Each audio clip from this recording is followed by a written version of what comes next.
Correct.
Is Zach going to be here? I know that Tom is not, and Dennis won't be here till 7:30.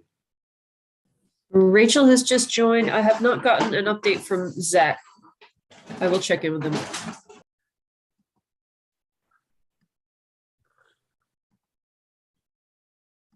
There's Zach.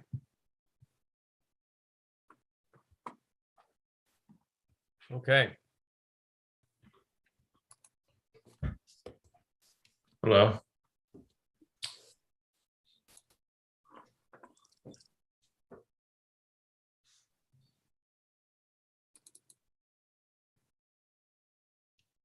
All right, very good. We ready to get moving?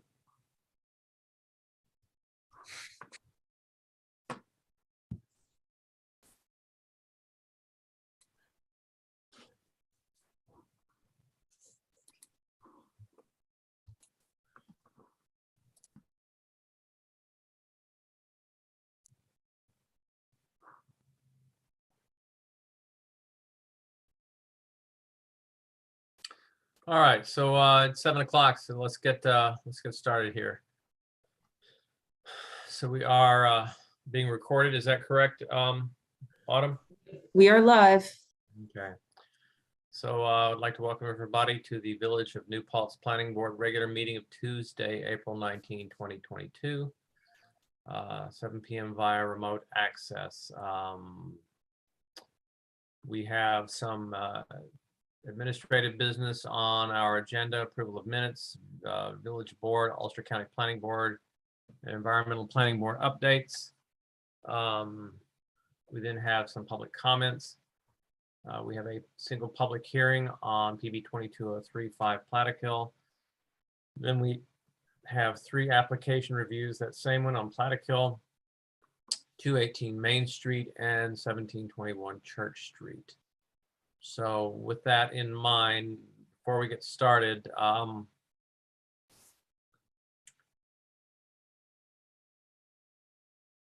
if I can find it. There was a note that was made by our building department, which they wanted me to review.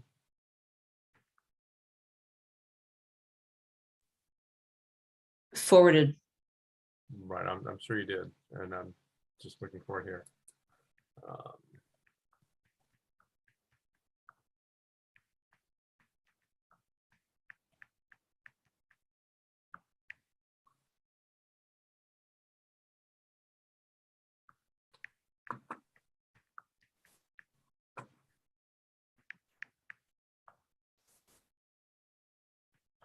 So this is the last night for our attorney, Rick Golden, to be with us. And I want to say that over the period of time that I've served on different boards and worked with him directly here at the planning board, that it's been a pleasure, it's been a joy, it's been an honor to work with him. Always prepared, was always supportive in decisions that we made, did not try to enforce his will listened and gave very, very good advice over that period of time. I know that you will be missed by the board. I understand that Ashley, who is replacing you, is excellent in all manners and parts. Yet we will miss you. Village of New Well, Paltz I building. will miss the board as well. It's really been my honor and pleasure for the last 6 years to represent the planning board. It's as I told John earlier, it's a wonderful board. It's a wonderful village, and I wish you all success going forward. And thank you for letting me be part of your lives and your village for these past 6 years. There's a letter that I'd like to read to you. It says, to the planning board, public thank you for planning board attorney Richard Golden, Mr. Richard B. Golden Esquire. On behalf of all the members of the Department of Building, Planning, and Zoning, we would like to thank Mr. Golden for all the hard work and thoughtful support he's given this office throughout his time serving as counsel to the planning board. Your experience and professionalism have certainly shaped many people here in the office. Your trainings were invaluable and your advice was priceless. We wish you the best, absolute best of luck in your future endeavors. And that is signed by Corey Worthman, Chief Code Enforcement Officer. So you That's have very been nice. and will be missed.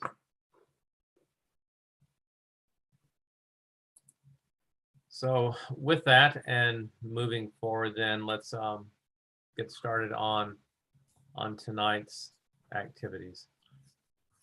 Are there any updates from the Village Board, Ulster County Planning Board, or the Environmental Planning Board? I have no updates for the planning board at this time. Thank you. Moving forward then, we now have the time where we normally place public comment. Autumn, is there anyone present for public comment? There is one guest being admitted to the room right now, and I believe she may be here for public comment. Susan? Hi, Susan Denton. You're here for public comment, is that correct? You are muted. No?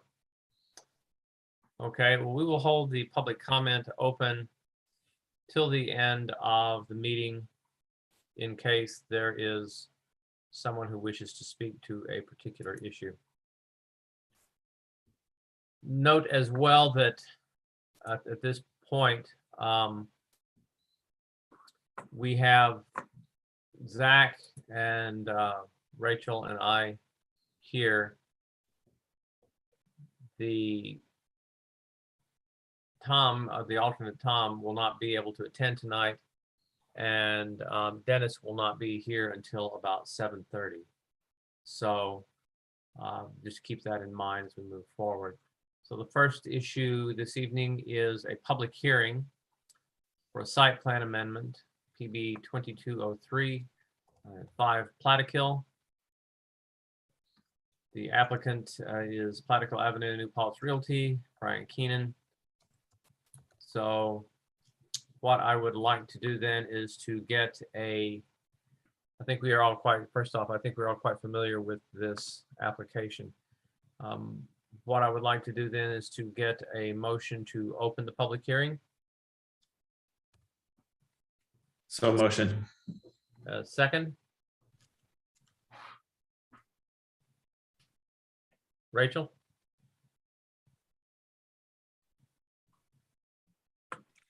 She seconds. Okay. So all in favor? Aye. Okay, so. So the public hearing is now open. Is there anyone that is here to speak to the public hearing, Autumn? There does not appear to be anybody present. I have not received any comments. Very good. So hearing none, I would like to get a motion to close the public hearing. So moved. A second, Seconded. all in favor? Aye. Aye. Very good. So the public hearing has been closed for PB 2203. The next thing we're going to do is move to application reviews. And the first application review we have is PB 2203, for which we just held the public hearing. Everyone is well aware of the application for a site plan amendment for a recently approved bar and outdoor cafe. Type 2 action. Referral was required. Use Ulster County Planning Board issued a decision of no county impact on 4/8/22. Thank you, Otto, for getting that in there. Public hearing was held tonight. ZBA granted variances to allow the bar to be within 500 feet of school and church. We have held a public hearing, and so now we need to kind of go through the revisions that we have, in particular submission of a sketch showing a waste receptacle added next to the bike rack.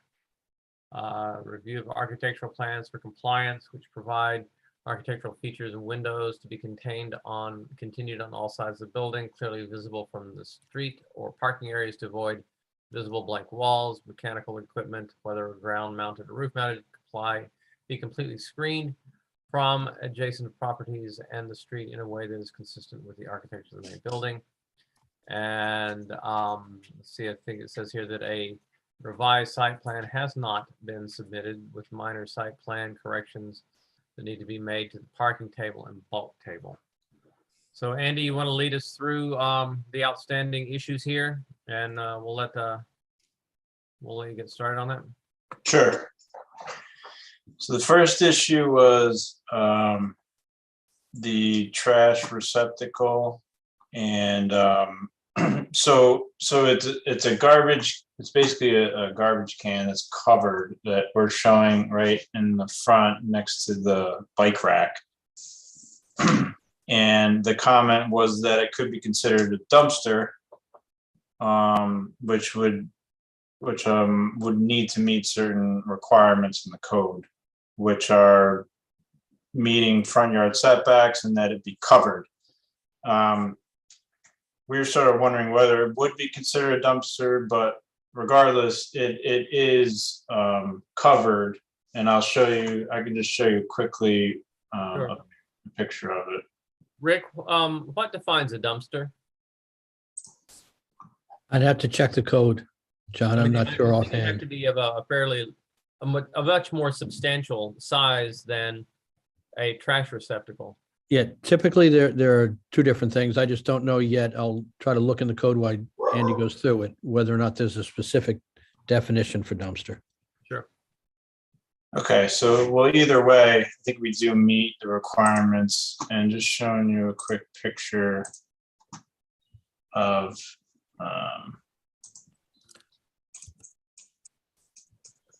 it's an enclosed structure that has a lid and it's covered all the way around.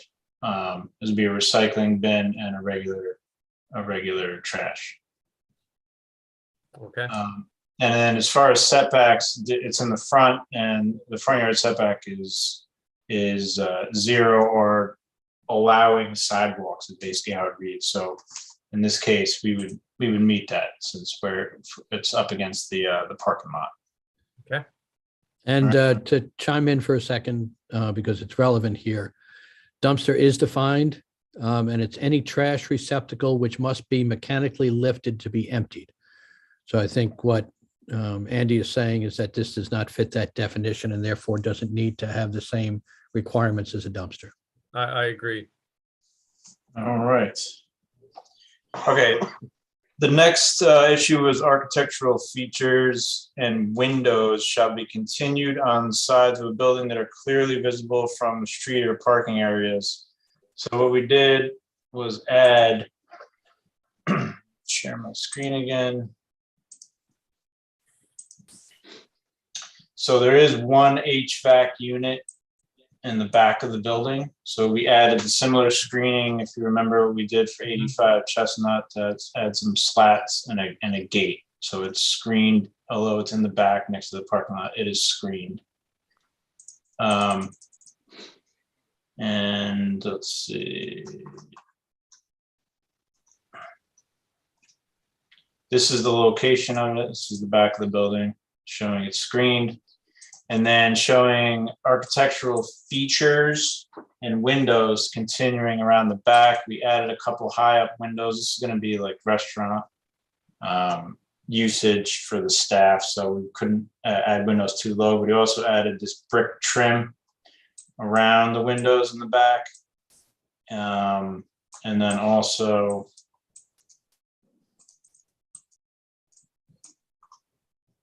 on the side, the door was changed to match the front door with an added brick trim around the windows as well to try to comply with that requirement.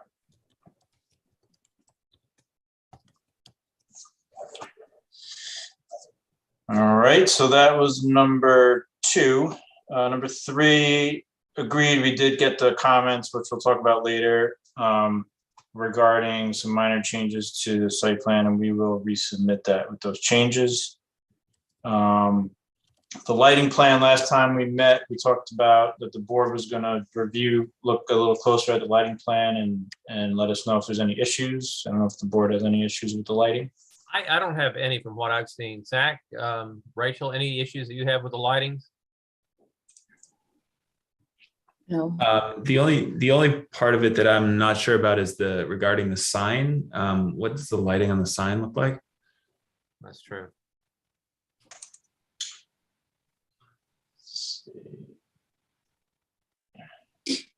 So the lighting on the sign, Okay, actually, I think I see it here. it's the gooseneck pointed down. Yeah. So it's these gooseneck lights pointed down at it, and then we have this note here that's right from the code. External sources shall be hidden from view.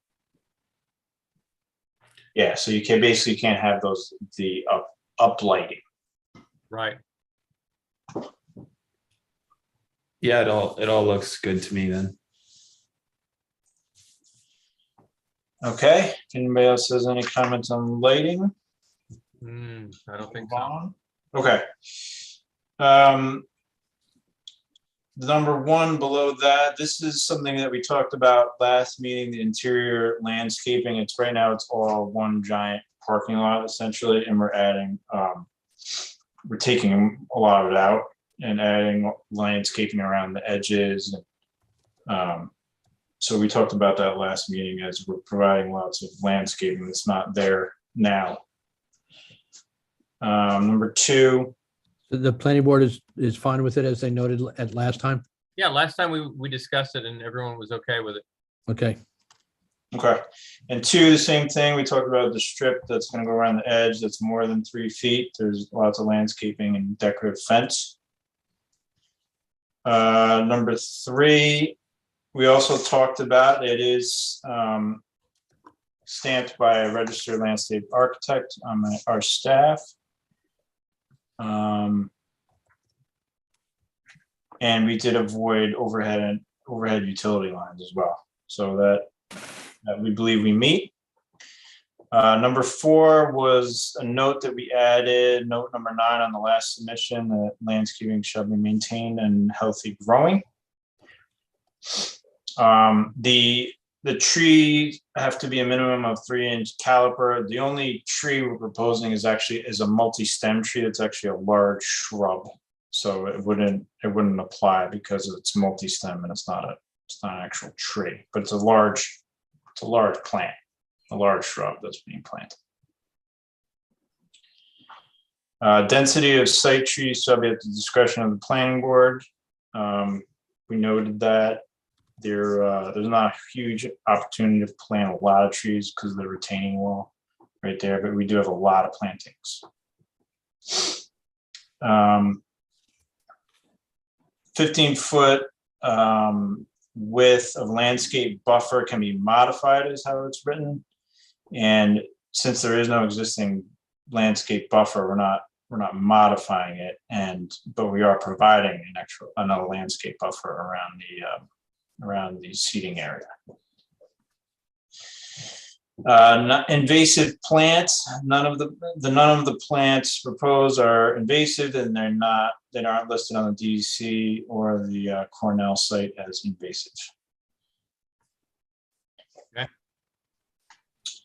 All right. So then the remaining comments are kind of just touch-up items on the site plan to put a revision cloud around one item that is new regarding the parking for residential, which we'll do. Number 2 is related to showing how the parking was calculated, which we had in the last site plan that came off. So we'll put that back on and show that the way that is suggested. Footnote 1 is another typo. It needs to be corrected. And the same as footnote 2. So those are definitely items that we will address. Andy, when you resubmit, you'll be resubmitting a final set, including the site plan, all the landscaping plans, the elevations, all as one new submittal, I hope? Yes, definitely. And you know, with the hope that we can get a resolution next meeting, we would definitely submit the full set so you can have it on record.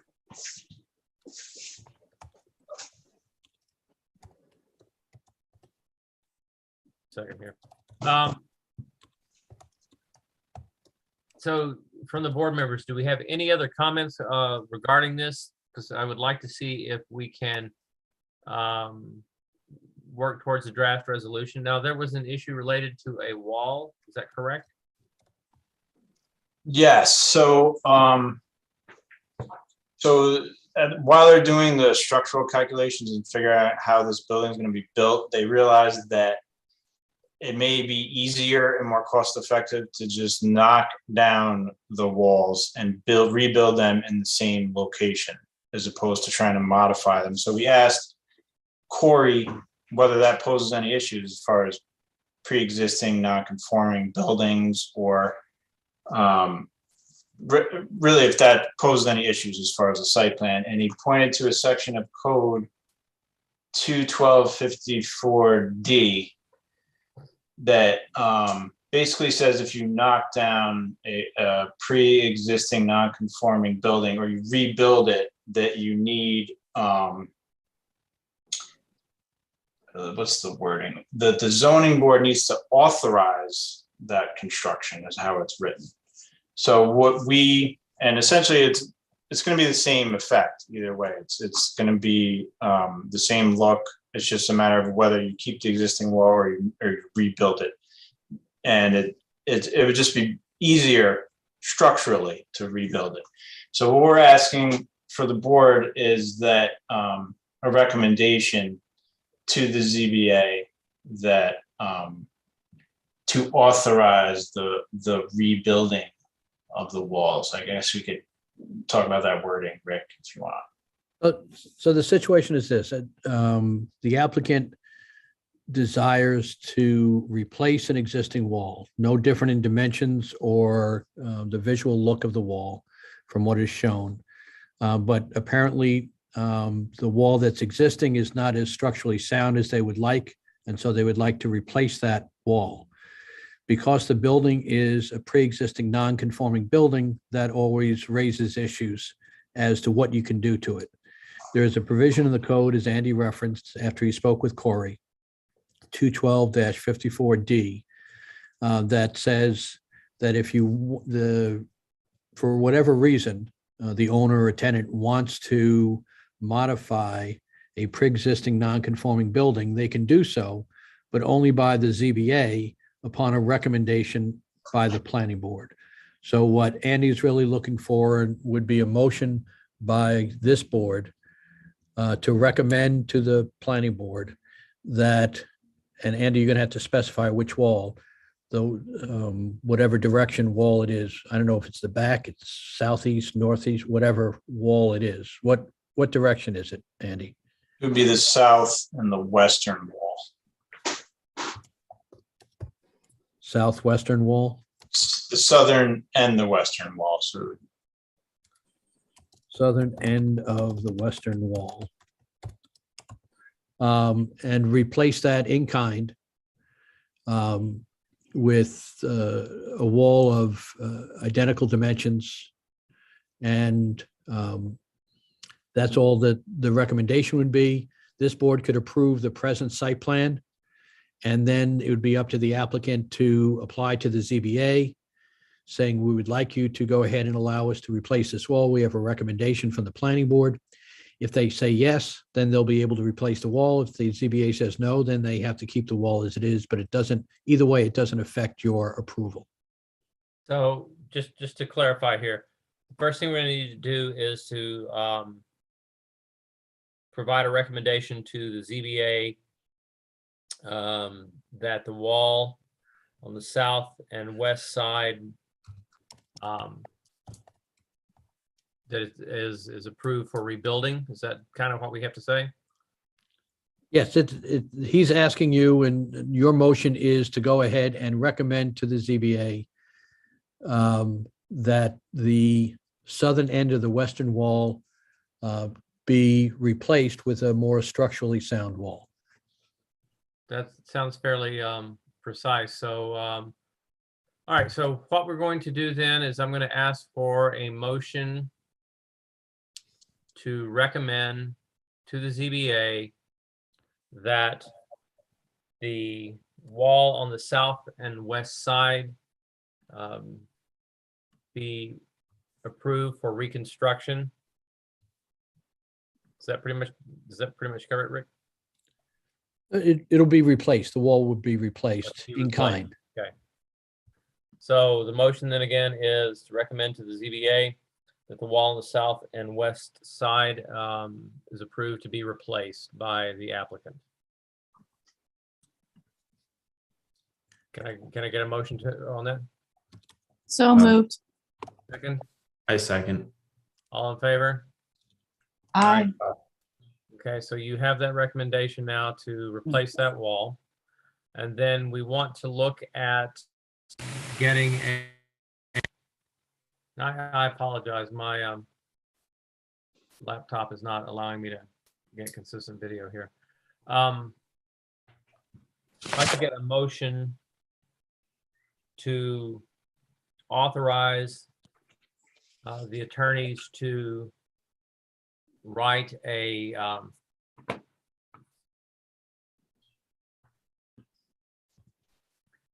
okay, I want to get a motion to authorize the attorneys to draft a resolution for the May 3rd meeting. And I don't believe there are any other conditions based on tonight's plan review that need to be done. Are there any that we feel need to be discussed or placed as part of their authorization to draft a resolution? No? Okay. So, fine.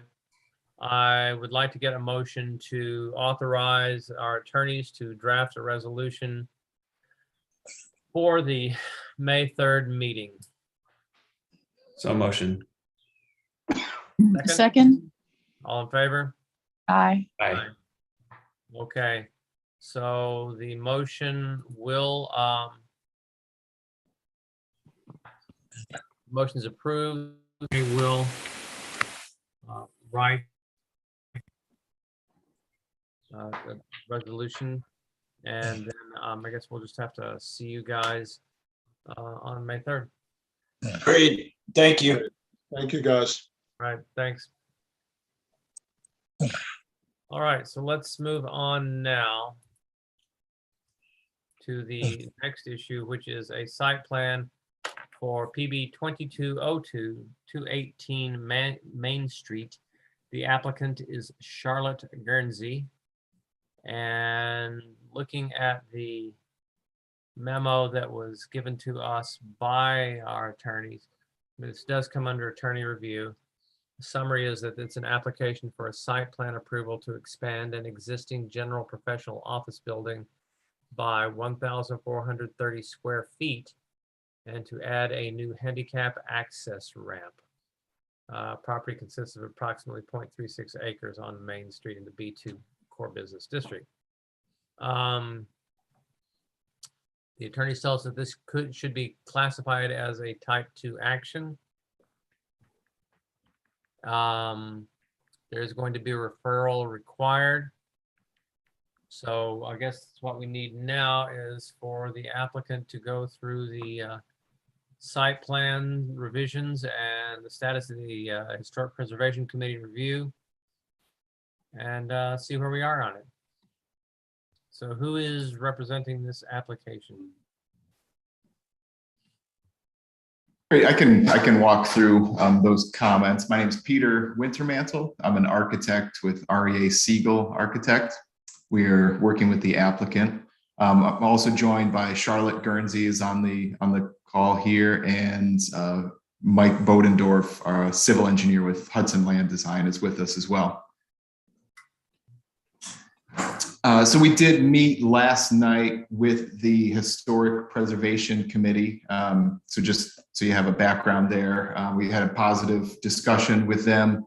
There are a couple of suggestions that they made that we're taking into consideration, and we will, we can update the plan and the renderings accordingly. We have new renderings that we reviewed with them last night that we can show you as well. But I don't know if it's better to go through the comments that were received after the last planning board meeting and discuss how those were addressed, and then get into the new renderings, if you'd like to see those as well. I think that's a good idea. So we can go through the punch list of things that were necessary and see where we are on it, and then we'll take a look at it, see where our progress is, and then what our next step should be. Sure. So just going down the issues, and this was the memo from the village attorneys. The first issue was the owner's authorization was not included in the original packet that has since been sent in to the village. So it was included with this submission. The second item was, that's regarding the Historic Preservation Commission. As we discussed, we met with them last night. The third item was that Corey should advise whether the proposed building addition would make it a multi-story building. And in his memo, just to flip back and forth, he's stating that as an addition, to an existing structure, the new construction zoning code does not apply. Next item, zoning regulations table on sheet 1 should be revised. So we did revise those on our site plan sheet, indicating that the minimum front yard setback required, it now reflects, the current B2 density table. Same with the minimum side yard setback. That's been reflected on the site plan as well. The automobile parking calculation, we had originally indicated 11 spaces, but that's been changed to show that 12 spaces are required. 12 spaces were provided, and again, it's an existing parking lot, so the existing 12 spaces would remain. Moving on to signage, the proposed sign has a linear LED light, and that should be reviewed for compliance. The concern was, just to clarify that it was not internally illuminated, and we did update the detail for the signage. So I can pull that up. Maybe if we go through the comments, then I can kind of walk you through the new renderings and the signage detail as well. But the LED would be included, so it's shielded from view. So it's not lighting the sign from the inside, but it's just kind of grazing the face of the sign with the light. Corey should confirm that the signs do not exceed the maximum sign area. And in Corey's memo, he does comment that each face of the double-sided sign is 15 square feet. So that is compliant. The sign, the comment was, it appears that the sign complies with the setback requirement. So we did add a dimension string, indicating that, yes, it is 5 feet from the inside edge of the sidewalk.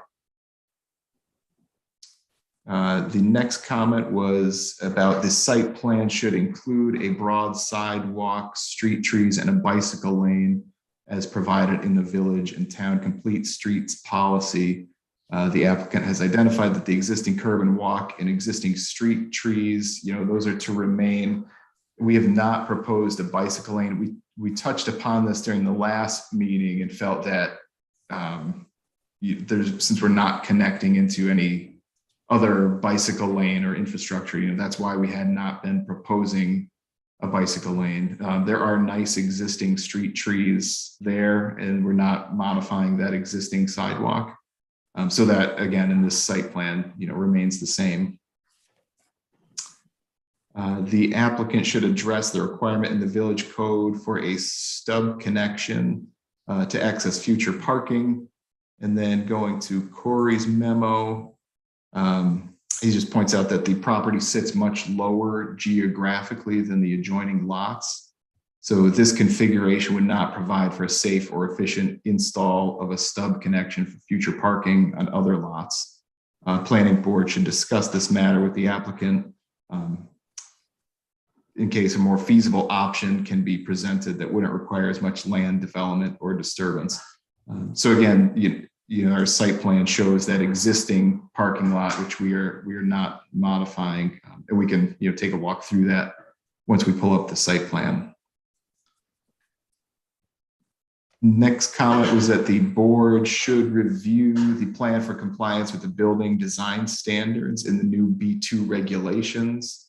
Corey may need to weigh in on how the mechanical equipment screening requirement would apply. So there is some existing equipment on one side of the building, and we updated the site plan to extend the fencing from along the property line to enclose that existing generator and air conditioner and propane tank. So it's a shadow box fence, and we added that detail to the site plan. So that would match the existing fence on the property line on the side yard, and it would screen that existing equipment.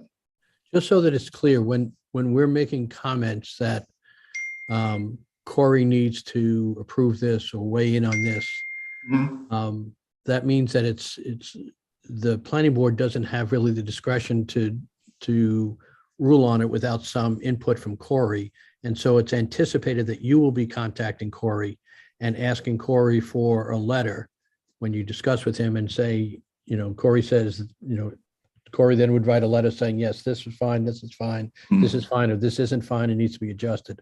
So that burden is on you to go to Corey and try to get those things straightened out. Right. Okay. Yeah, we have had some discussions with them. So we can clarify those remaining items with them. We were just going off of that memo that we received from Corey as well. That did answer some of those items. Yeah. But if there's any outstanding ones that Corey didn't also include in his memo, then we can absolutely we can contact Corey and seek a letter to clarify any of those items. Yeah, I didn't want there to be some miscommunication that you were anticipating that the planning board would go ahead and take on that role. And it's anticipated that you would take on that role to get the information from Corey and present it to him. Sure. Yeah, if there's any outstanding items that we don't feel are resolved, we'll absolutely follow up with Corey.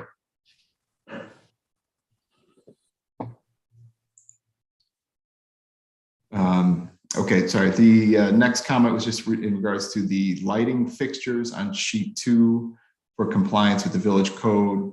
We have provided the cut sheets for the light fixtures for this submission. So we can take a look through those if you would like to, or if there's any additional information than what we had provided.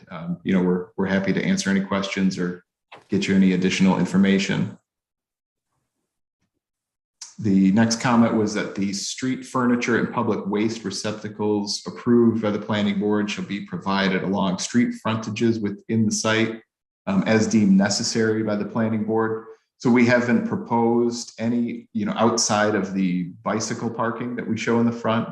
We haven't proposed any other street furniture or waste receptacles. But we're obviously available here tonight to discuss that matter with you. Does the planning board want to address that now, since it's really within your purview, that they should be provided as deemed necessary by you? Yes. Yeah, I think they should be provided. Zach, any comment there, Rachel? Would that be like a bench along the sidewalk? What would that look like exactly? Well, typically the applicant will be proposing some. He hasn't in this case. Mhm. So then it would either, you would ask the applicant to now propose some now that you want it, or that you would now direct the applicant to put some kind of street furniture and waste receptacles. So there's no other real guidance in here. The code says that street furniture and public waste receptacles shall be provided as deemed necessary by the planning board. You know, given where it is, I'm questioning whether street furniture is something that we would actually want to have. You're just down from the middle school, and it's there where the road takes kind of a cut in. There used to be a chiropractor there at that office, and all the entrance was from the rear as opposed to from the front, as I remember it. Yeah, I do think it would be a nice feature to have. You know, there's not a lot of other places along that stretch of sidewalk where people could sit down and rest. If you have an elderly person walking up Main Street, you know, it might be nice to have a place to stop. Can I be heard briefly on that issue? Yes. I'm one of the applicants. I'm Dennis Vetrano, Charlotte's husband, and one of the owners of the property. Our concern about that is we really don't want to encourage people just like walking by, walking in, and it'll be a relatively long distance walk from the sidewalk into the front of the building and to just plop down and hang out. And I guess that's part of the reason why we weren't proposing, because keep in mind, these are professional offices that we're proposing. Correct. So we it would be, understand that. and again, and in large part because in my business, which will be at least, I anticipate about half of the occupancy, it's family law and divorce. So it's a very confidential, personal, critical area for people. And I think that if people were permitted to just sit outside, any random passerby, I think it would be unnerving to people to come in and pour their heart out about the most difficult time in their life. Okay, now let me. So I'd be concerned about just furniture at the in front. here. Sure, sorry. Thank you. The furniture would not be up against the building that we're proposing. It would be perhaps more closely related to the sidewalk.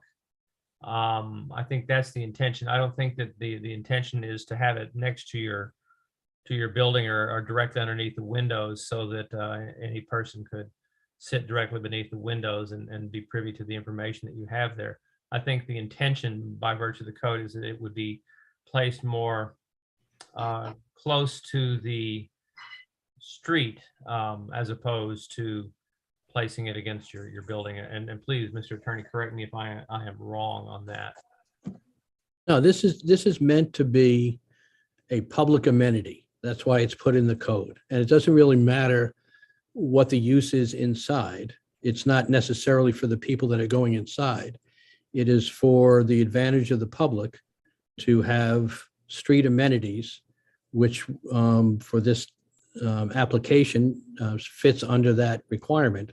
And so they want receptacles and some street furniture. And then it's up to the planning board how much they want and where they want it. Okay, and there is a bus stop next door to us with the bench there. Just to remind you. That's true. You know, on each side of us is students as well. So I don't know if that's practical.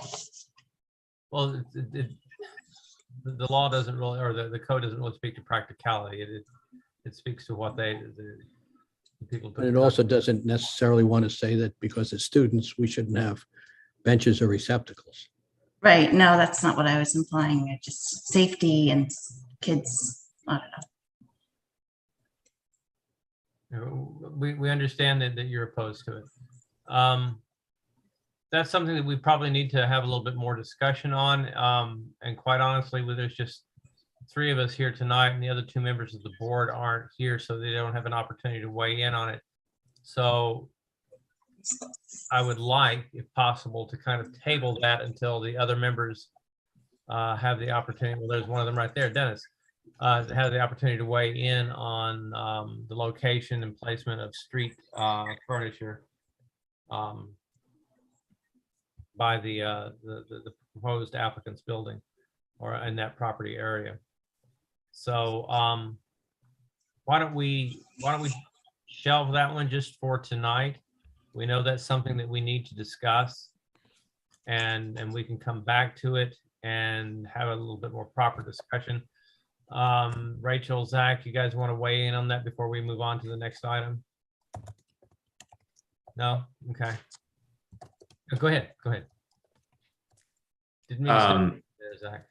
Yeah, sure. Well, I do think that, looking at the street view on Google Maps, the fact that there is the bus station there makes me less, I think it's less important now. So Okay. I could be swayed either way, depending on what the rest of the board thinks.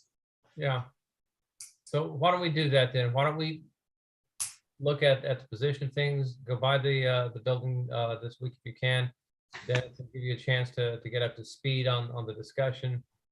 Tom will be back next week, and then we can kind of get a consensus of how we want to approach that. Okay. So let's move on to that next item in terms of the issues. Okay, so the next item was related to parking. So, the comment parking, shall not dominate any site when viewed from the street. And again, this is a existing parking lot, which is located lower in elevation, once you enter the site. Interior parking lot landscaping. So again, we're adding landscaping between the street and the building. That'll obviously help screen any parking lot. But again, since it's the existing parking lot and it is at a lower elevation, we didn't add any other landscaping related to the parking lot. And then the third comment related there was exterior parking lot landscaping, landscape strip shall be provided around the perimeter. And again, we're adding a landscape strip adjacent the driveway in the area that we're working, but for the existing parking lot itself, we don't really have the room to create, a berm or any other screening methods there. The next, sorry. I guess one question. Well, go ahead and finish. I guess it's related. So the next item was, sheet 1 contains landscaping details. The request was that a separate landscaping plan sheet must be submitted in compliance with the village code. So the list of items on there, we've addressed, we've added the comments and the specifications on there. So we had reached out to, registered landscape architects. So the site plan is prepared by, registered design professionals, registered architects, and registered engineers. And the amount of landscaping, on this existing site that has been proposed really wasn't enough to get any registered landscape architects to take this on. I mean, since it was already kind of designed. And we did speak to Corey about this. So, we were hoping that the planning board may be able to just waive the requirement for a registered landscape architect to prepare this landscaping plan, as it is prepared by, again, registered design professionals, architects and engineers. It's an existing site, and, it's such a small area that we're proposing to modify the landscaping on. We're hoping that's a requirement that may be able to be waived on this application. We did add the rest of the notes. So, the landscaping list there's no invasive species. We're proposing shrubs, and the one tree that we are proposing, we added the notes that it should be at least a 3-inch caliper diameter at 4 feet in height. So yeah, really the issue was with the registered landscape architect, and I don't know if we want to discuss that now, or if we want to go through the site plan in more detail. We can pull it up, and you can take a look at the landscaping list. It's all mixes that we've used in past projects, native to the area, and we're comfortable with the mix that's specified on there. Obviously, it checks out with the DEC and everything. So I don't know how the board feels about that being prepared by registered design professionals versus a specific registered landscape architect. Well, it's not something that how the board feels. The board is required to follow the code. Sure. And the code, in many cases, as you've seen and you've gone through this, gives planning board discretion as to various aspects of landscaping and other things. It does not give the planning board any discretion with respect to the fact that it has to be prepared by a registered landscape architect. That's a modification of the code. If you wanted to change, you'd have to get it changed by the ZBA. So that would require us to refer you to the ZBA for a variance, and that would have to occur at the next meeting. But yeah, we don't have the latitude to waive it. Okay, understood. Yeah, sorry. I think once we reviewed it, we're working, through autumn to Corey, and it seemed like maybe, he was comfortable with it being, prepared by registered design professionals, that there's, in the building code, there may be a way to have that be satisfied. But if that's not the case, then, we can explore other options. Okay. So we've gone through these. Next bit of piece of information, really constructability of mixed use does not apply because the applicant proposes an addition to an existing structure. So that gives us kind of a rundown of the issues. Mr. Attorney, what are the next steps that we should take, and what are the next things that we should be working on? We need to, let's see, has it been referred to the, I wasn't here at that meeting. Has it already been referred to the Ulster County Planning Board? Yes. Okay. Yes, it has. It was voted to be referred March 15th. If they didn't get, we haven't received anything from them. So we're waiting on that. Seeker is completed. Okay. The next thing would really be to set a public hearing. Okay, so we're going to set a public hearing. Then following that, we need to look a little more closely at the requirements for the registered landscape, and we need to gather the opinions on whether we want to press forward on the benches and other street furniture.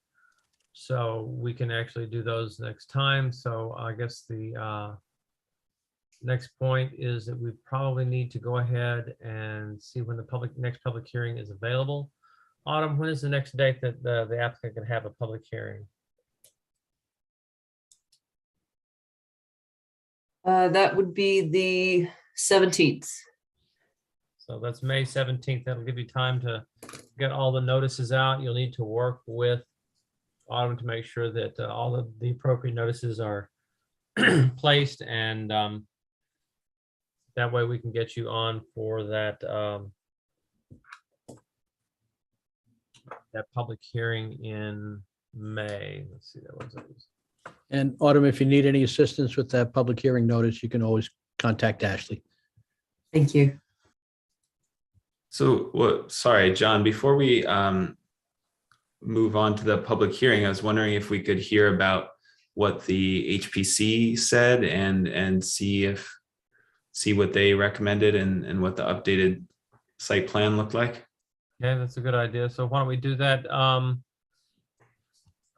What was the opinion of the Historic Preservation Committee? And do you have the updated site plan that you could share screen with us? Yeah, let me share my screen here.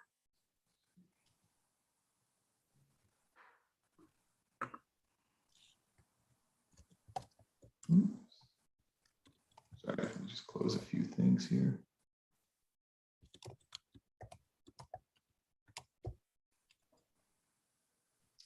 Okay, sorry, let me just.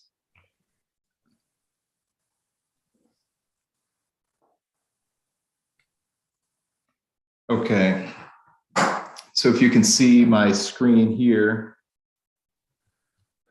So the really only change to the site plan that we're showing here is on the side of the building, you can see there's the existing generator, air conditioning unit, and the propane tank. So there is a fence, a shadow box fence that goes along the property line and then turns, into the neighbor's property. So what we would propose is to, from that point, continue that same fence detail past that existing equipment and then return to the building. So it'd still be held back from the front facade of the building, but give it enough room just to get by all the mechanical equipment. So that's really the only change to the drawing itself. We added what is the date on this revised drawing? Is this the 4/13 drawing that was submitted to the planning board? This is the one that you received, yes. Okay, thank you. So there's a new detail then for that fence. The other revisions to this drawing would just be those additional landscape notes. And then the revision to the yard setbacks for the B2 zone.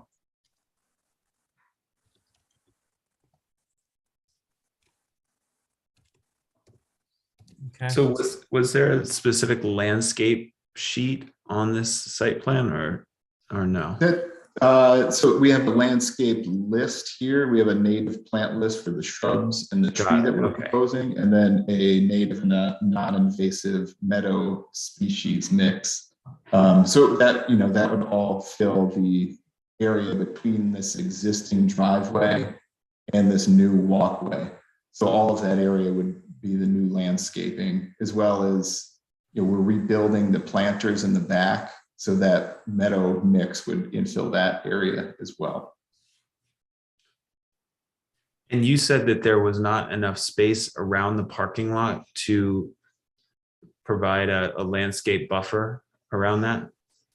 Well, right now there's existing shrubs all along this side. There is, this parking lot is lower. And we really weren't touching any of the parking area. So There, and just to remind you, there's a stream that goes on that one side, I guess the west side and the back.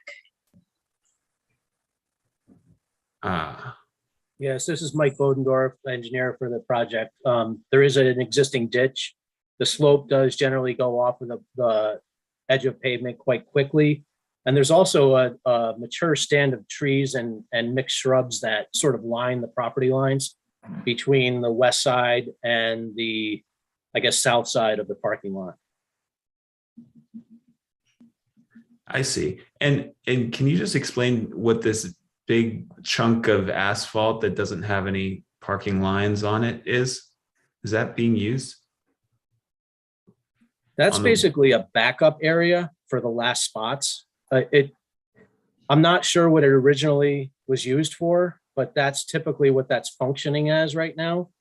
You probably could fit another parking space if you had to on the east side of that parking lot and still have enough backup maneuvering area.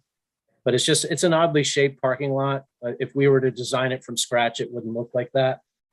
But that's generally what it is today.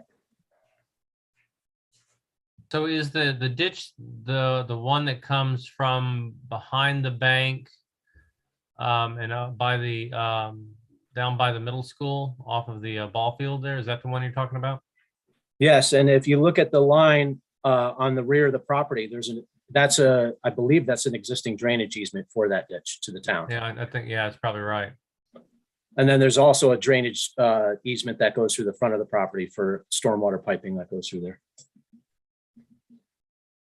And what is the impediment to provide landscaping on that northeasterly side of the parking lot?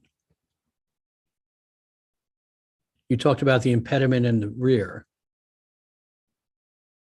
But is there any impediment to landscaping around the perimeter of the parking lot other than in the rear? This northeast edge, there's a row of shrubs along this edge that are existing here.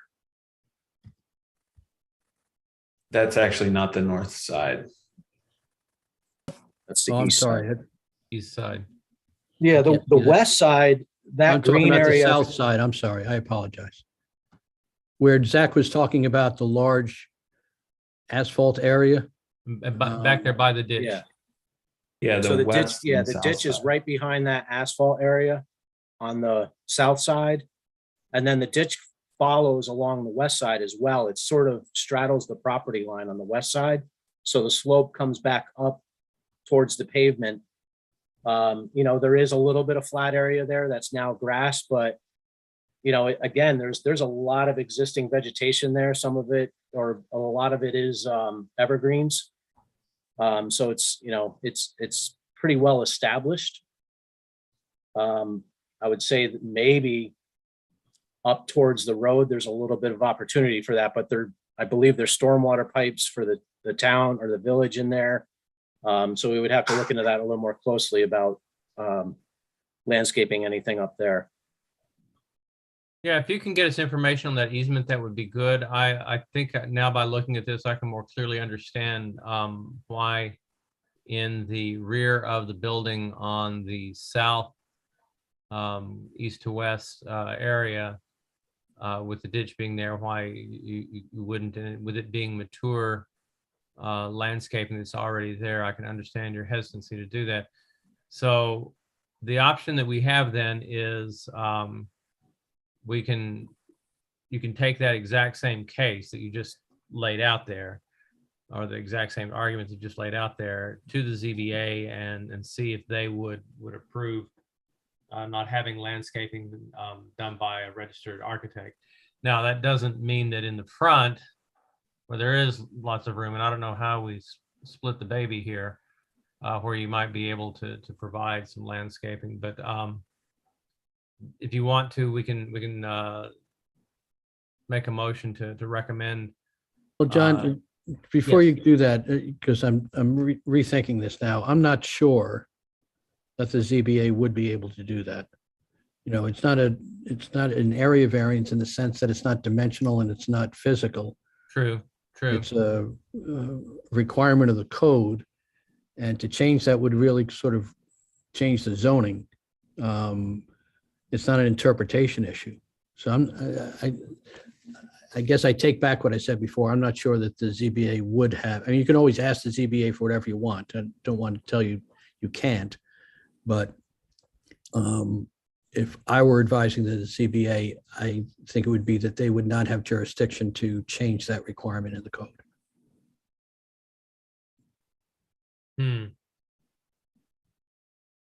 Just doesn't fit into interpretation. It wasn't a determination by the building inspector that could be appealed. It's simply a rather stark requirement in the code.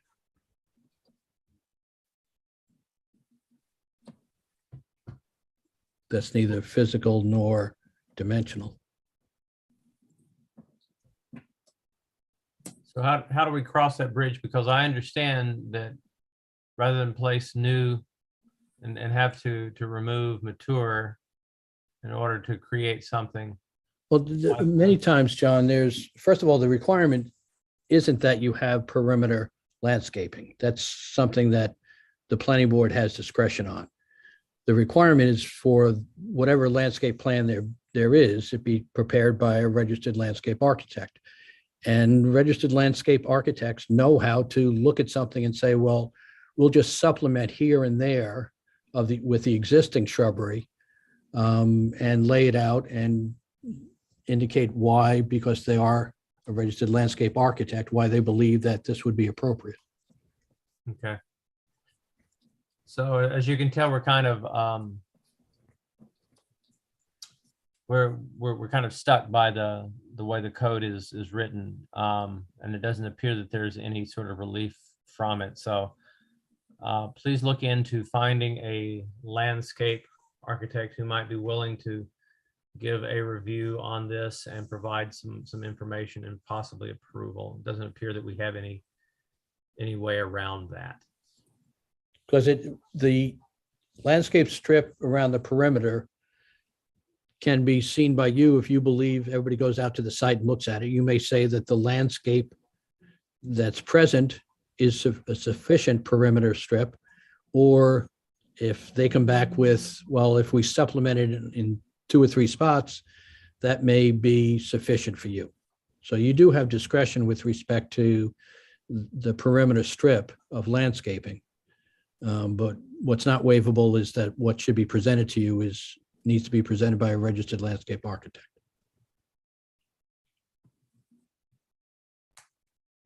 Okay. All right, so we And if are I kind could, of at if a I could point just now ask one where- more, if I could just ask one more thing, John, I'm Sure. sorry. But we started out on this with the HPC. And is the applicant saying that the HPC's comments are all incorporated into this revised site plan? The HPC, so the only comment they had in regards to the site plan was just the same comment about screening that existing mechanical equipment on the side of the building. So we had already incorporated, the extension of that fence, per the comments received from the planning board the last time. The comments that they had, we reviewed new renderings that we produced with them. So they're going to put together their findings of, our discussion and send that to the planning board. Again, this meeting was last night. So they said this coming week, it sounded like, you should have that. But the discussion we had with them, I think everybody was, very favorable to the project. We did discuss a couple of tweaks to maybe tone down the color of the roofing. Right now it's a galvanized metal. So we discussed the standing seam metal roof and as a material, keeping that as a material, but toning down into a little lighter gray. Right now, there's too much contrast. And I think part of that may just be the rendering, but we're going to look into the roofing color itself to find a more neutral gray to dial that down a little bit. We did discuss the glazing towards the front, and they were comfortable, with the amount of glazing and the design of the windows there and related to the windows around the rest of the building. We did discuss at the new entry, we have some wood framing, so some wood rafters and a wood column. We had called out for paint, and they did make a suggestion of staining that, still a dark gray neutral color, but a stain to, still showcase the fact that it is wood rather than a paint would make it appear more flat.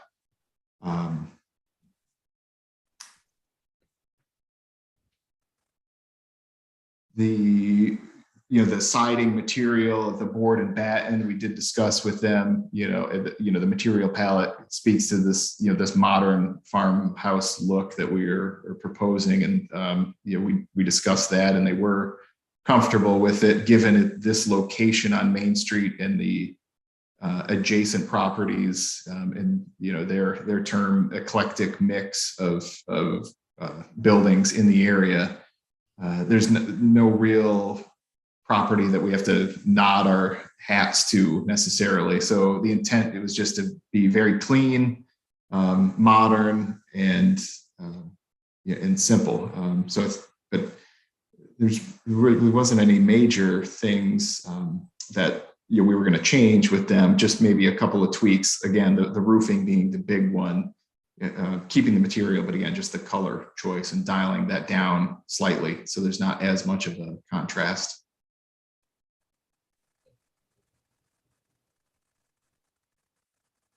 Okay. So what issues still remain outstanding?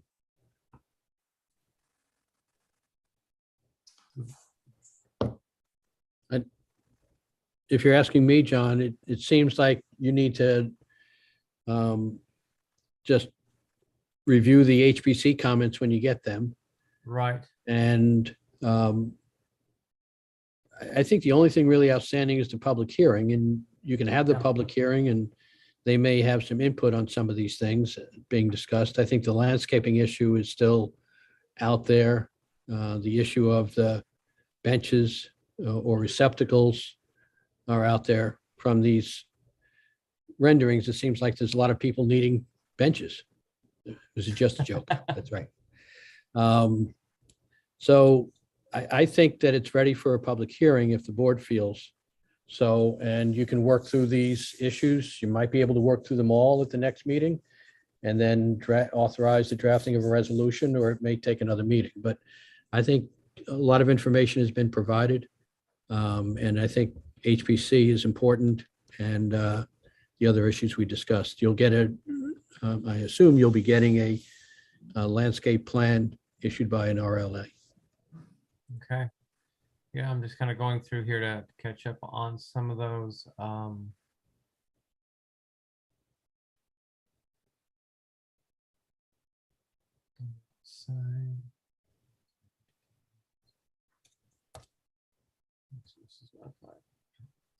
Structure. Okay. All right. So it does look like we've gone through these. So I believe you're correct that the next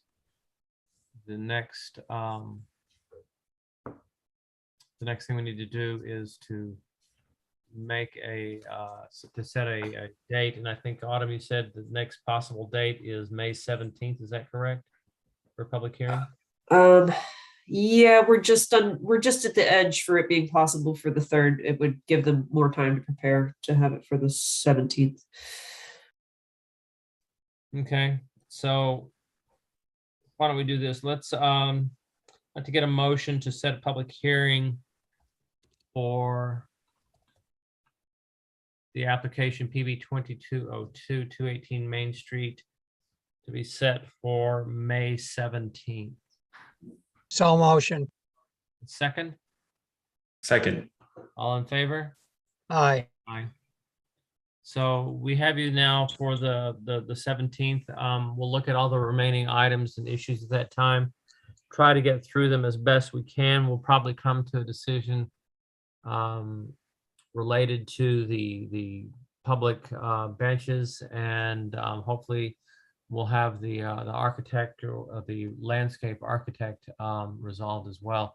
And if we do that, then we can press forward and try to move towards a resolution as quickly as possible. Again, our job is to help you get to a yes, not to stand in front of you and say that you can't do something. So if we can work together to achieve that, it'll go much more smoothly and rapidly. So we will see you then for the public hearing on May 17th. If you have any questions, please get in touch with Autumn. You can always email me, although calling me probably will work better. And Autumn has my phone number should you need to reach out and touch base with me. Okay. Great. Yeah, we appreciate your time. Well, thank you. Thank you. Thank you so Thank much you. for your time. We appreciate it. You're very welcome. Thank you. So that brings us then to PB 2205 1721 Church Street. Quickly going over the summary: application for special use permit, cafe use, Church Street, specifically a board game cafe per Corey's 331 memo. The use is retail business not otherwise mentioned. We've classified a type 2 action for seeker. it's exempt from referral to the Ulster County Planning Board. Well, we'll need to set a public hearing. We're going to get a floor plan from the applicants. Since the sheet is entitled Existing Floor Plans, the applicant should confirm that this is the proposed plan, and if so, modify the title accordingly. We'll look at Corey's 331 memo. In particular, the board should discuss the following: adequacy of the applicant's answers to the part 5 of the application, special use permit information. We'll let our attorney guide us through the information that needs to be there. Compliance with outdoor cafe special use permit standards. An ability for business to function without negative impacts such as traffic noise, applicants requested a waiver of site plan requirements, which provides, except as limited by a specific code, the application for special use permit shall contain the same information for the site plan reviewed by subsection A unless waived by the planning board. No application shall be considered as complete until such time as the building inspectors received all the required information and documentation. No standard for the public planning board to exercise the waiver. Let's see. So then the last one on Corey's memo, outdoor cafe should be closed to patrons at 9 p.m. No outdoor cooking of food shall be permitted. Operation and maintenance of outdoor cafe shall be in conformity with applicable regulations. So welcome back. Kind of lead us through some of the issues that were there and the site plan and what you have done since we last spoke. Hey, everybody. So from last meeting, I think the main thing that needed to be done was we needed to get a floor plan generated and stamped by a licensed architect. We went and did that. I wasn't sure what else. I talked to Autumn. She said the main thing was the floor plan. So it's pretty much most of the stuff that we did. I have that. I'm not sure if I could share my screen on my iPad. Do you guys want me to put that up onto the screen? You would, please. Cool. Let me see if this works.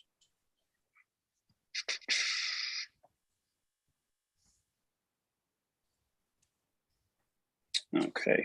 Can you guys see that? Yes. Okay, great. Slide this out of the way. So we got everything pretty much was the same that we drew up onto the other one.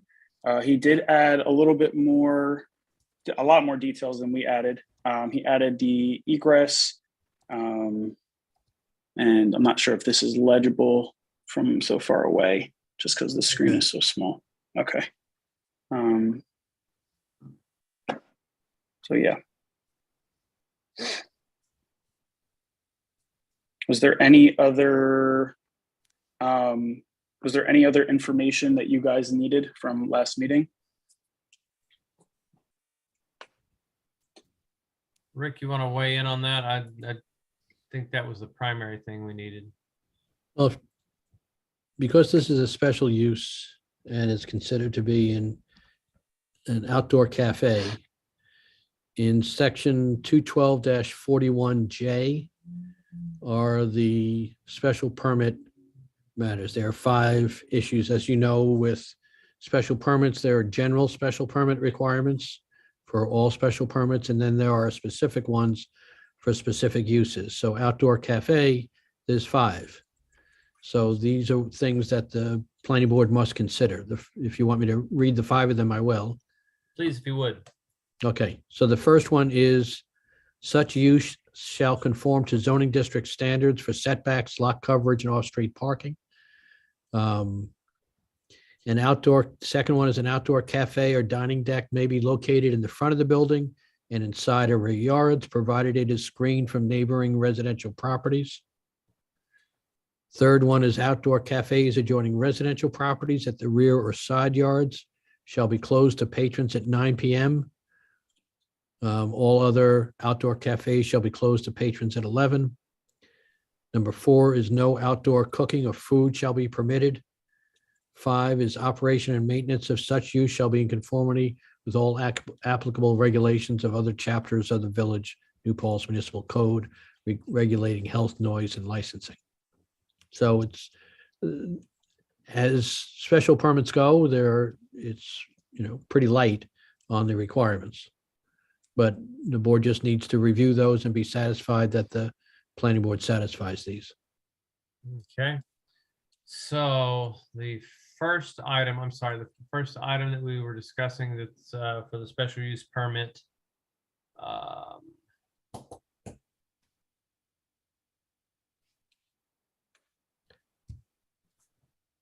What was that one there?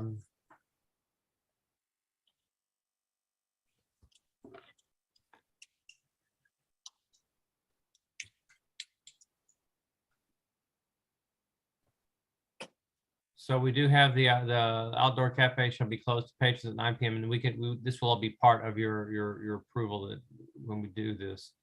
Yeah. Corey let me know about that a while ago. That was part of the coding. Okay, and then no outdoor cooking permitted. That'll also be part of it. Operation and maintenance of outdoor cafe, conformity with applicable regulations for health, noise, and licensing. So those will be part of the conditions that we worked through. The other parts were, and again, Mr. Turner, if you can help me out, one of them was the screening that would be necessary on site. If there was a side. Where is it? Is the dining deck? It says it may be located in the front of the building and in the side or rear yards, provided it is screened from neighboring residential properties. I don't know, this doesn't really tell me, this site plan, whether there are residential properties around it. Okay, So so I as we're rely looking upon at your it, local the knowledge. only residential property would be, as we're looking at it, to the left. Correct. And that's the only residential property. And are you doing a dining deck in that area? I can't really tell from your marking. What do you mean by dining deck? Like Outdoor. Outdoor Oh dining. yeah. It's people can will probably be able to open the window and hand them food, but I won't be cooking out there.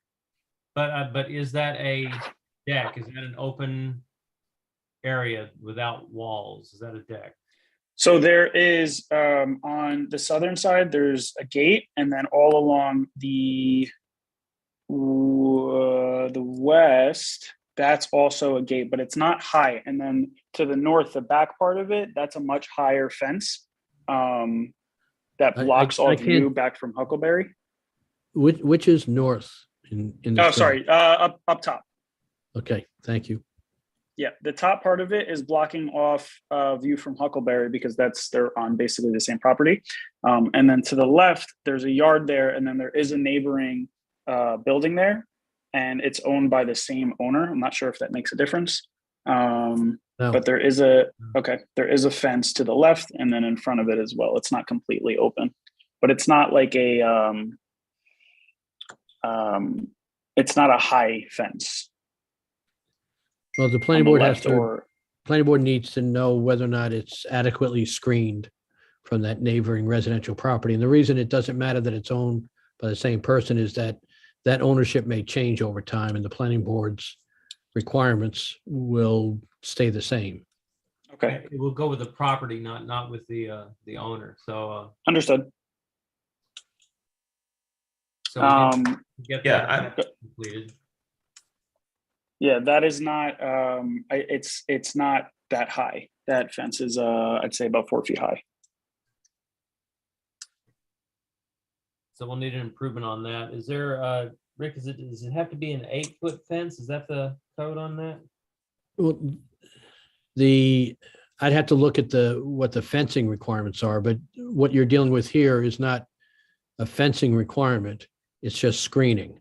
Right. So it's whether or not you believe that the fence What does screens it. It may be that a 4-foot fence is fine if you have landscaping that screens it.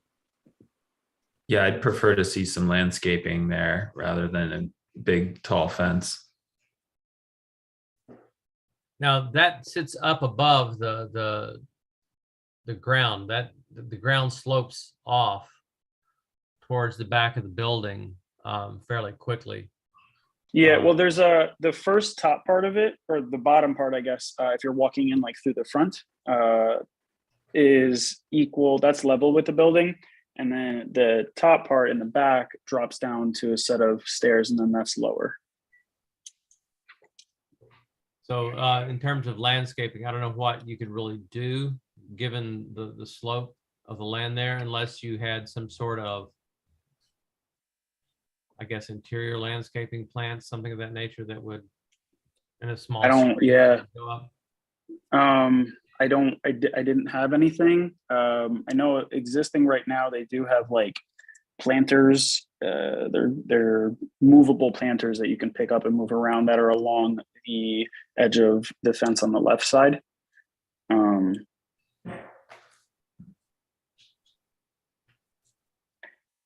What is trying to think, what is adequate screening? Like how unvisible does it need to be? Well, for instance, that's something that we have to kind of jointly decide. For instance, Okay. if you had some lattice work, those lattices that you can get from Lowe's. I'm just going to look that up. I'm not entirely sure what that is. If you had something like that that would go across, that might provide enough screening so that you aren't okay. bothering the neighbors. Some people I've seen have had batik cloths that hung from a wire that went across that area at one time a number of years ago. Okay. That could be screening as well. You don't have to go out and buy a bunch of box elders and plant them in planters on the deck. Okay. Yeah, that's definitely doable. We could definitely do something along those lines. Because wintertime, it's not like that deck would really be getting used anyway, Right. so we would take those down. So that's one thing we want you to come back with is what can you do to screen that? Okay. And let us know. There actually, now that you say that, there is a wire up there. Yep. Like along the left side. Now that you say that, there is a wire. That's probably what they were using that for. Yep. And they also okay, have yeah, the we box could definitely, attached. if that's okay with you guys, we could just do like batik cloth along the edge of that. Thoughts on that, guys? Board? That would not be my preferred solution. I'd rather see a fence or a lattice or some kind of other screening. Yeah, what are we screening out? What are we? There would be tables on Dennis, that it says deck. from the adjacent residential property. So I think what the code is asking for is that the residential properties be, not have the imposition of an outdoor cafe right next to them, but it somehow be screened to mitigate the impact. All right. Well, I mean, it's a matter of opinion and as to what we think looks best. But I think the owner of the cafe would probably want something very nice looking, and I'd leave it up to his discretion. How many feet? What's the distance? I mean, between the house that's next door. I mean, that they have sort of a porch there that's, it's a pretty big distance because there's a whole like yard area in between the two. I think it's probably about 30 to 40 feet. I would agree with that. Yeah. A little above 40. Yeah. And then you've got that nice big tree there. Yep. Yeah. When the spring, I mean, I haven't been up there in about a week or so, but I'm sure the leaves are starting to come in. No, it provides shade pretty well. And you're not, I can't tell from looking at this, you're not really building an extra deck there, or? No, this is all there. Everything is already there. Yes. Yeah. And we're so just the pretty deck, much using the building for what they used it for before. We're not changing any walls or anything. Yeah. It doesn't look, I mean, just from my remembering it, it doesn't look like it really puts that much of an imposition on the neighbor because of the fact that there's that field in between and there's that large tree. I don't know. Okay. Yeah, maybe I'm I didn't realize it was such a big space there. Why don't we do this? Why don't, Rob, why don't you come back to us at our next meeting and give us 3 options? And Okay. say, I can put a lattice there, I can do this, that, and or whatever, and that way we can have 3 options to look at. And in the meantime, why don't you, the board members, just take a stroll down there like you're headed over towards the bakery, and just take a look at it and get an idea of what the distance is, and then we can kind of help usher him towards a decision that would be good and wouldn't break the bank. So That's excellent, John. I'm gonna go there tomorrow morning, and I like your idea of 3 options. Terrific idea. so we got that one. Rick, what's the next one we have to look at? Let me get it here for a And second. you can take the screen share down if you need to now. Okay. I don't go on Zoom very often. I think I figured it out. The next one really can be simply put in as a condition, which is outdoor cafes adjoining residential properties at the rear or side yards, which is what we are, shall be closed to patrons at 9 p.m. Okay. So that can just be a condition. Now, the next one is no outdoor cooking of food shall be permitted. That can be a condition. Wait, is that I can give my I can give the customers food to eat outside, right? I just can't cook out there. Okay, all right. Just want to Yes, make sure. no cooking of foods out there. So That's fine. Arguably you can't have one of these, server cookers out there to serve some flambe or something. But, you can, you serve the food outside, you cook it inside. It's really what this is. Flambe makes you show your age, Rick. There's so many other things, John, that show my age. Those are really the only conditions. So we can put those as conditions in the application. One other thing that ought to be addressed is obviously this site plan is rather simple in the amount of information that it's proposing from your usual site plan and what's required by the code. But the applicant has requested that he waive those things that he doesn't have. So I would suggest a motion that the board waive all of the site plan requirements other than those that are shown on the site plan presented, if all of you are happy with the detail that's shown on there, given that it's an existing building. Yeah, I'm fine. He's not really building anything. Yeah, I'm okay Yeah, with it. I'm fine. I'm fine as well. Again, that's one of those that's going to have to be worded carefully. So let's do this. Let's like a motion to waive the site plan conditions beyond those as stated in the what is it, in Corey 331 memo? Well, there's a whole list of requirements in the code itself. So I think the motion should really be that the planning board is waiving all of the elements of a site plan required by the code other than those that are set forth on the submitted site plan. So there you go. We have it. Can I get a motion? So motion. Second? Okay. Second. All in favor? Aye. Aye. Okay, so we have that. Now, let's see, what else do we need to do? Do we need to set a public hearing? So, as we were talking about with the last applicant, May 17th is going to be the next time to really get a site, not a site plan, I'm sorry, to get a public hearing. And you're going to have to work with Autumn to make sure that the requirements are met for that. You have to send out notices to customers. It has to be sent out by a specific time. You have to have it posted both on the website and I think in the local paper. So Okay. The best advice I have is to work with Autumn. She's skilled at doing that. She knows what she's doing and can guide you on what needs to be done and done in a timely manner, and it has to be done in a timely manner.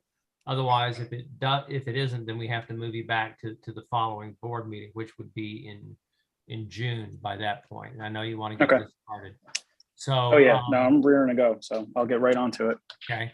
So I'd like to make a motion to have a public hearing on May 17th. So motion. Second, Second. I second. all in favor? Aye. So we have it. So you're going to be on for a public hearing. You've got a list of things that you need to do. You're going to come back with some options for us, and we're going to work to try to help you along as quickly as we can. Awesome, thank you.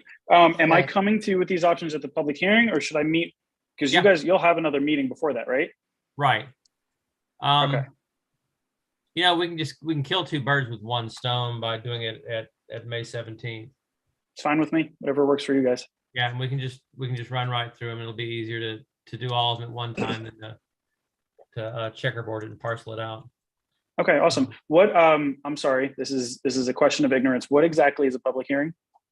Public hearing is when the planning board will make a statement that we're going to have a public hearing, and that invites anybody who has any comments that they would like to make regarding it, regarding your application. If there are things that they want to speak to that are directly about it, saying, I don't like the lattices, I don't like this, or I think you should do that. It's that time when they get the opportunity to come up and speak about your specific application and the items that are involved with it, rather than just a general public comment, which we have, in which people can say. Oh, so specifically, okay, cool. No, I like that. That's cool. Right. Now that So, the community actually has an actual say. That's nice. Yep. So you're all set then. So we'll see you on the 17th. All right. Just gonna write this down. And get with Autumn tomorrow on how to get all this taken care of. Okay. Is Autumn, are you still in here? I'm still here and I will follow up with you tomorrow, Robert. Okay. Did you want to do email or a phone call? It'll be email. Okay. Sounds good. All right, everybody. Thank you. You're Thanks. very welcome. All right. Have a great night. So are there any other people that are here for public comment, and did anyone ever show up on that? I'm checking the YouTube now. There's no one else in the waiting room. Okay. All right. So a motion to close the public comment. So motion. A second. Seconded. All in favor? Aye.